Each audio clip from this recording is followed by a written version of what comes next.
एक बार एक बूढ़ी माँ को उसके बेटे ने एक वृद्ध आश्रम में ले जाकर छोड़ा। इस माँ का ये वही इकलौता बेटा था जिसके लिए इस माँ ने जीवन भर संघर्ष किया। इस बेटे के लिए वो सब कुछ किया जो एक माँ को करना चाहिए या माँ कर सकती हैं। और आज भी अपने बेटे को किसी भी तरह की परेशानी ना हो इसलिए आश्रम में रहने के लिए भी तैयार हो गई। वृद्ध आश्रम में रह रही माँ हमेशा अपने बेटे को याद करती मगर बेटा केवल साल में एक बार उसको मिलने जाता या फिर फोन पर बात कर लेता। कई साल बीत गए। वृद्ध आश्रम से बेटे को एक दिन फोन आया। उन्होंने कहा, बेटा जल्दी से आश्रम आके अपनी माँ से मिल लो, वो बहुत सीरियस है। बेटा जब अपनी बीमार माँ के पास पहुंचा तब वह अपनी आखिरी सांसें गिन रही थी।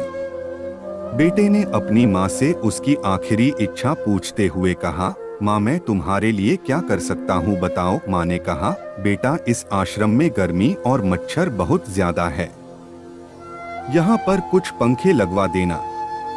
फ्रीज ना होने की वजह से यहाँ पर हम बूढ़ों को कई बार भूखे पेट ही सोना पड़ता है, क्योंकि किसी ने दिया हुआ खाना खराब होने से नहीं बचा पाते।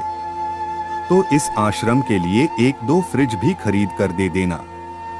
बेटे ने अपनी माँ की सारी बात सुनी और अपनी माँ से पूछा, आपने इतने साल यहाँ पर निकाल दिए पर आपने कभी भी यह बातें मुझसे नहीं कहीं, और अब जब आपके पास टाइम नहीं बचा है तब आप यह सब कह रही है, ऐसा क्यों?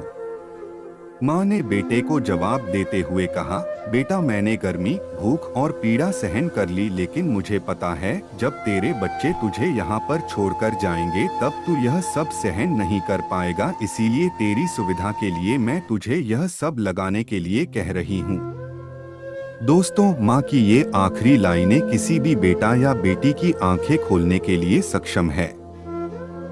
इतिहास हमेशा अपने आप को दोहराता है। अगर आप चाहते हैं कि आपके साथ अच्छा व्यवहार हो तो आपको भी दूसरों के साथ वैसा ही व्यवहार करना पड़ेगा।